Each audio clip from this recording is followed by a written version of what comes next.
बड'फा गोजोरथियारि सोलायनायनि मावथांखिनि जोहै बिजनी चिरां जिल्ला एबसुनि सिङाव थानाय दख'र आफादफोरा फरायसालिफोरनि साखोन सिखोन खालामनाय हाबाफारि लाना मावगासिनो दं। बेबायदिनो दिनैबो बिजनी दख'रानि सिङाव थानाय 262 नं चामुगाव दहलाफारा गुदि फरायसालिखौ साखोन सिखोन खालामदों। जाय फरायसालियाव सा 42 फरायसाफोर दं। फरायसालि फोसाबनायजों लोगोसे फरायसालिनि गासै जेंनानि सायाव गामिनि दिथागिरिफोरजों सावरायलायनाय हाबाफारि लायो।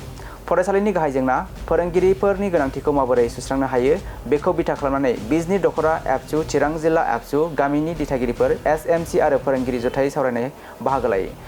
सा 42 फरायसा थानाय गुदि फरायसालियाव सासेल' फोरोंगिरिया बोरै सामलायनो बोरै फोरोंनो जेराव एटेन्डेन्स आपल'ड होनायावनो 1 घन्टा सम लायो होनना फोरमायदों। बेनिखायनो गोदान सासे फोरोंगिरि हरनानै फरायसालिनि जेंनाखौ सुस्रांना होनो खावलायदों चिरां जिल्ला एबसुनि आफादगिरि दिलीप कुमार बसुमतारी बिथाङा। जों दिनै चिरां जिल्ला दुलाराय बर' फरायसा आफाद आरो बिजनी दख'रा दुलाराय बर' फरायसा आफाद जयैनो बेयाव 262 नं चामुगाव दहलाफारा गुदि फरायसालियाव जोङो खौरां लाफैनाय जादों आरो खौरां लानायजों लोगोसे फरायसालिनि जि साखाथि फाखाथि कम्पाउन्डखौ जों साफा सुफा खालामनाय हाबाफारि बेखौबो मावदों आरो बेजों लोगोसे जेंनानि सायाव मोजाङैनो सावरायनो थाखाय एसएमसि फोरोंगिरि बिथांमोन गथ' गथायनि गार्जेन बिथांमोन आरो गासै रायजो राजाखौ लानानै दान्दिसे सम जों गुवारै आरो गोथौयै रायलायबाय आरो बेवहाय जों मिथिनो मोनबाय दिनै थोंजोङै प्रब्लेमा जाहैदों बे फरायसालियाव सिंगेल टिचार जानानै दङ। सासे फोरोंगिरिया गोबाव समनि सिगांनो बिथाङा बेमारजों रुंसारि जालांबाय आरो बिथांनि उनावहाय दिनै हारसिङैनो गाहाय फोरोंगिरिया बे 42 जन गथ'फोर थानाय बे फरायसालिखौ सामलायनो गोनां जादों। बेयो जोंनि थाखाय जोबोद दुखुनांथाव।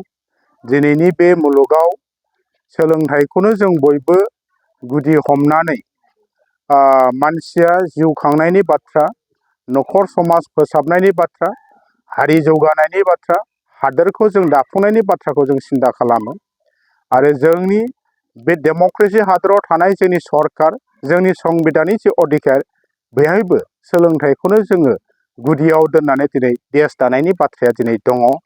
सोलोंथाइया दिनै देशआव साफ्रोमबो सुबुंनि थाखाय जोनोम मोननायजों लोगोसे जि मौलिक अधिकार गुदि मोनथाय जानानै फैबाय। नाथाय जों दिनै नुदों जोंनि आसामाव जोंनि बड'लेण्ड ओनसोलाव सोलोंथाइनि फारसे जोंनि सरकारा जोंनि खुंगिरिया आरो डिपार्टमेन्टआव थानाय जोंनि अफिसारफोर बिथांमोना जोंनि फरायसालि जोंनि फोरोंगिरि जोंनि फरायसा आरो सोलोंथाइनि जे मोनसे गुन गोनां जे मोनसे थासारि दानांगौ बे दानाय फारसे खुनु प्रत्येक गोसो गोथारै खामानि मावनायखौ जों नुवाखै। जायनि थाखाय दिनै बे 262 नं चामुगाव दहलाफारा गुदि फरायसालिया लेलाय लेलाय हारसिं फोरोंगिरियानो 42 जन थानाय फरायसाफोरखौ बा फरायसालिखौ सामलायनो गोनां जादों आरो बेबायदि थासारिया केबल बेहायल' नङा। एन्टिआर चिरां जिल्लानि सिङाव गोबां फरायसालिफ्रा दिनैहाय मा होनदों सिंगेल फोरोंगिरि जानानै दङ। गैयाब्लाबो दिनै 90 खानसो जोंनि गुदि फरायसालि बर' गुदि फरायसालियाव दिनै सिंगेल फोरोंगिरि जानानै दङ।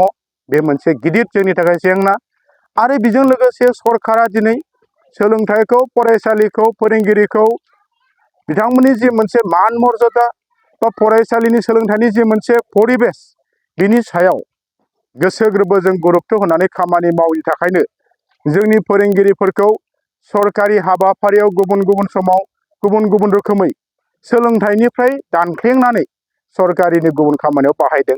जेरै दिनै दाखालि 17 थारिखनिफ्राय सेन्सासनि मोनसे हाबाफारि बियो सोलिबाय।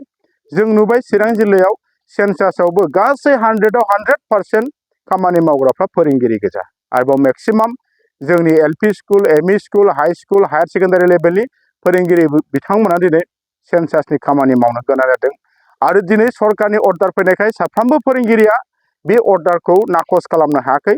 फोरोंनाय बिबानखौ फोरोंगिरिनि दायथ'खौ बिथांमोना दोनथ'नानैब्लाबो दिनै गामि गामियाव सेन्सासनि हाबाफारि मावनो थांनाय जादों। जायनि थाखाय दिनैहाय फरायसालिफ्रा दिनै साफार जादों आरो जोंनि गथ' गथायफ्रा जोंनि इयुन जोलै हान्जाफ्रा जि मोनसे गुन गोनां सोलोंथाइ लानानै गावनि स्किल गावनि प्रफेसन न'खर दानायनि बाथ्रा हारि हादोर न'खर सिबिनायनि बाथ्रा दिनै गासिबो फेलें जानो थांदों। दा बेनिखायनो जोबोद दुखुनांथाव बाथ्रा दिनै दुलाराय बर' फरायसाफोरा बेबायदि सोलोंथाइनि थासारिखौ नुनानै जोङो दलरै थानो हायाखै आरो जों गोजोननाय मोनाखै।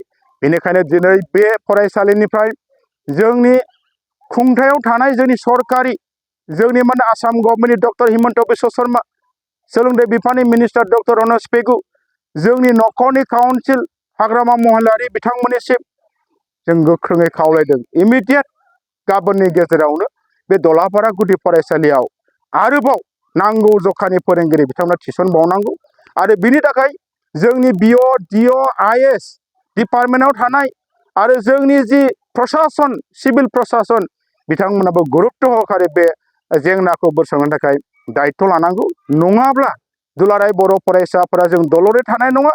फैगौ समाव जों थाबैनो सोलोंथाइनि जेंनाखौ बोस्रांनांगौनि सार्थआव फरायसाफोरनि सार्थआव जोङो मा होनदों राजुहुवा भाबे डेम'क्रेसि जि मोनसे पद्धति बेनि गेजेरजों जोंनि मोननांगौ मोनथायनि थाखाय जों राजा लामायाव ओंखारनो जों डिमान्डखौ दाबि खालामनो थाखाय जोङो रेडि जानानै